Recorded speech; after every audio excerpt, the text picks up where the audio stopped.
Hello and welcome to today's assembly. And first of all, I'd like to say how absolutely thrilled I was to see everybody back in school yesterday. It was such a wonderful, positive atmosphere and a fantastic start to the week. And do you know what? I've come home today and my face aches so much. And do you know why it aches so much?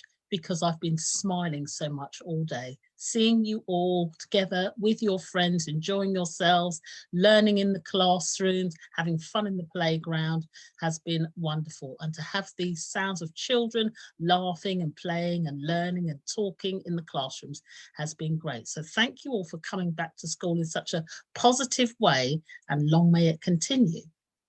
Now, as you know, our value for this half term is kindness, and we're going to think about what we can do to show kindness and to continue to show kindness. And I've got a bit of a plea, something that I want to ask you. Because at the moment, the world needs your kindness and it also needs my kindness. It needs our kindness. It's been a very difficult time, hasn't it, over the last year with the pandemic? And lots of people have had sad things happening, difficult situations, and just somebody being kind and showing that they care can really make their day. So I want you to think about how you can make people feel better just by being kind. And we're going to talk about that a little bit more. Now, here we've got a picture of the Bishop Desmond Tutu.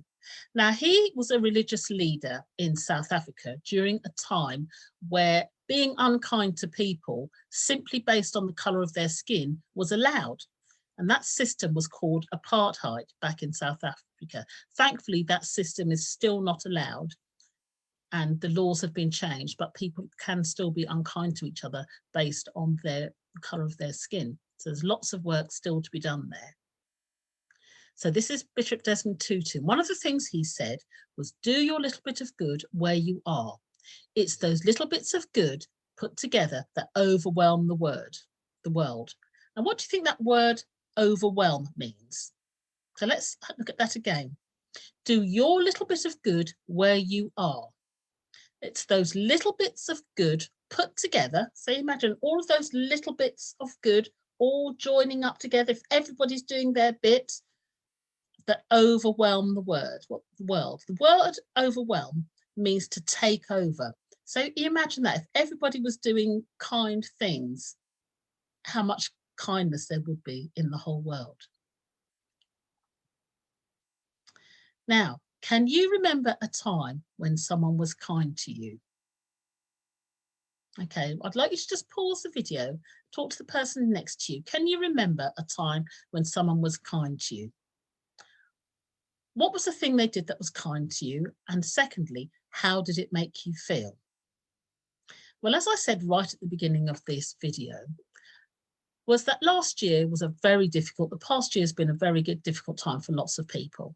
And it was a very, very difficult time for me as well. And there are so many acts of kindness that I could talk to you about, from small things to bigger things. So one of the small things, but it meant so much, was that sometimes when I came in the morning, now everybody knows Mrs. Wray loves a cup of tea, I'd come into my office and there would be a nice freshly made cup of tea on my desk. And that cup of tea isn't just somebody putting there a cup of tea. That cup of tea is a little message saying, we care about you and we know what you like, so here's a cup of tea. And it's that little bit of extra effort that somebody's gone to. Then they know what time I usually get in, and there was that lovely warm cup of tea welcoming me into school. So that's just one simple act. Another simple act of kindness that somebody would do was on those days when you're feeling really down and really upset and things aren't going your way and you're just not feeling like you've got a smile on your face or a spring in your step. Somebody would say, Mrs. Wray, I'll do your playground duty for you. You look very tired. You look as if you could do with a rest. You go and have a sit down. I'll do your playground duty. Now, that doesn't cost anything, does it? But what it does in terms of money, what it does cost is somebody's time. So somebody giving up their time for you, making an effort for you, that act of kindness really, really does give you a warm feeling inside. So those are just a couple of examples, just people being thoughtful, kind and caring, giving up their time and putting in effort to make you feel better. So now think of when you did something good for someone else and how happy it made both of you. And as I said, that warm feeling of satisfaction that stays in your heart and doesn't go away. So can you talk to the person next to you and have a discussion about a time when you did something kind for somebody and how happy it made you and it made them? Because as we know, being kind is good for yourself as well as the person who is receiving the goodness. Okay, so you made someone happy and you lifted their spirits as well. Now, guess what? We should be doing that every single day. So going out of our way to do those little bits of good that Bishop Desmond Tutu talked about to overwhelm the world and make it a better place. Now, I don't know if you've heard this saying that love makes the world go round. Well, kindness does the same thing. And sometimes you can use the words kindness and love interchangeably. So you can use one instead of the other. Because when you're being kind to somebody and caring and thoughtful and considerate, you're showing an act of love. And I want to share a story with you today. Now, this is one of my children's favourite stories. So I'm just going to stop sharing so I can show you the book. Okay, so this, when I was clearing out my shelves, I've got lots of books at home that my children had when they were younger and they're sort of growing out of.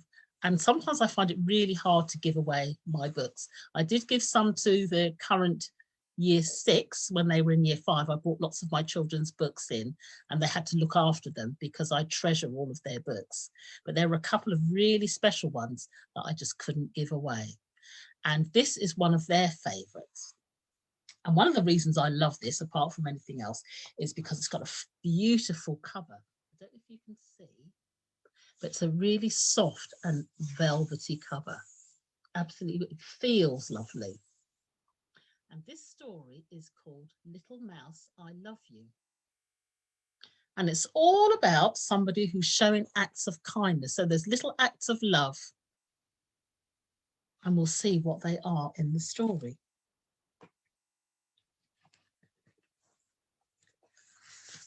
Once upon a time, there was a little mouse who was always asking questions.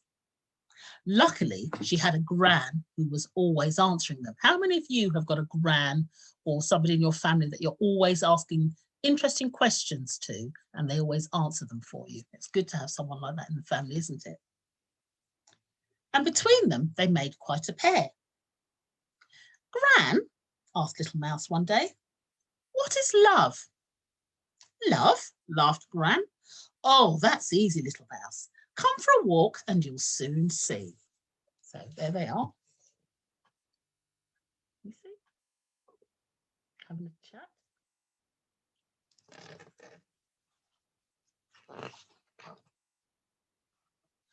Gran and Little Mouse set off through the garden where Grandpa was digging in his vegetable patch. Shh, hushed Grandpa, and pointed to where a mother wren was teaching her chicks how to fly. Just like the way you and Gran show me how to do things, whispered Little Mouse. There we are. There they are, out for their walk.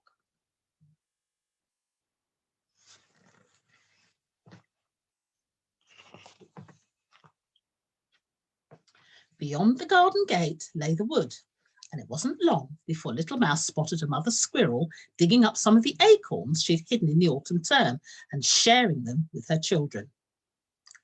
Just like the way you share the food you've cooked with me, exclaimed Little Mouse.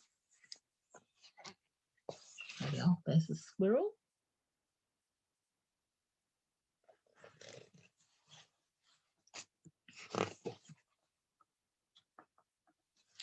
Passing through the wood, they reached the meadow. Little Mouse liked it there because she could watch all the rabbits scampering about outside their burrows.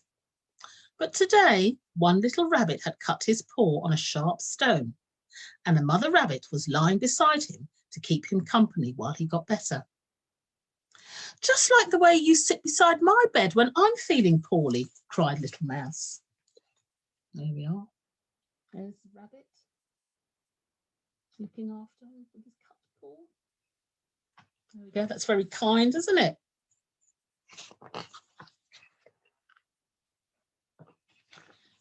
There was a field near the meadow. A little mouse caught sight of a lamb who was running up and down, looking very frightened of a sheepdog. But just then, a mother sheep strode out of the flock and went over to the lamb, who looked much happier as he nuzzled up to her. You see, smiled Gran, that mother sheep was telling the lamb not to worry about the sheepdog. He's there to look after them. Just like the way you tell me not to worry when I feel frightened, said Little Mouse.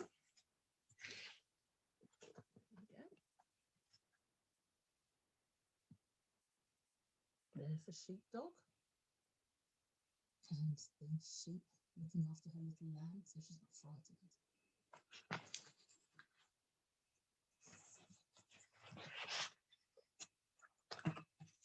When they had passed by the field, Gran and Little Mouse came to the duck pond, where there was a lot of quacking and splashing as a brood of baby ducklings scrambled after their mother. Those ducklings will grow up one day, won't they? Said Little Mouse. Do you think their mum will forget them when she has new ones to look after? No, said Gran. She'll never forget a single one. Just like the way you'll never forget me, said Little Mouse. So there she is, reassuring her. That's kind, isn't it? Reassuring when you're a bit worried that you're going to be forgotten. So she's reassuring Little Mouse that she'll never be forgotten, even if she has other little grandbabies. By now, it was beginning to get dark, and as Gran and Little Mouse turned to go home, they passed a barn. They could hear hooting coming from inside, so Little Mouse peeped around the door to see a mother owl giving her little ones a tender peck before she set out for the night. Just like the way you give me a bedtime cuddle, whispered Little Mouse. Yes, agreed Gran, although for the owls it's a good morning one. And they both laughed.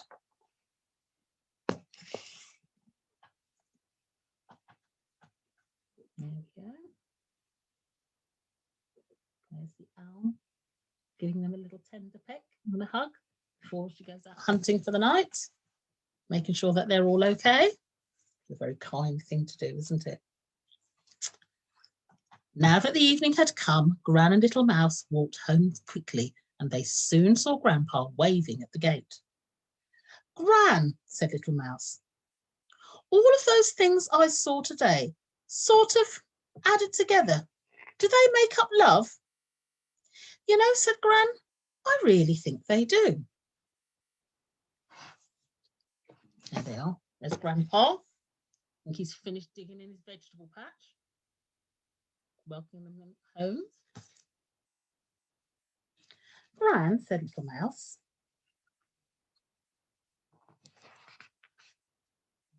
that was lovely today. And I do love you, Gran and Grandpa. And I love you too, Little Mouse, said Gran. And with that, Little Mouse tiptoed off to bed. So all of those wonderful acts made up kindness, didn't they? That was very kind. There they are, looking at the moon, ready for bed. So, you remember at the beginning, I spoke to you about all of those little acts of kindness that when they all built up together, all put together, overwhelm the world.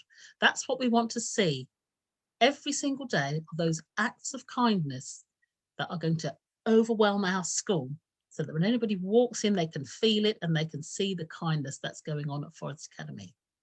I hope you enjoyed the story, and I look forward to seeing lots and lots of acts of kindness, being kind to each other day in, day out, to make it a positive atmosphere and environment for everyone.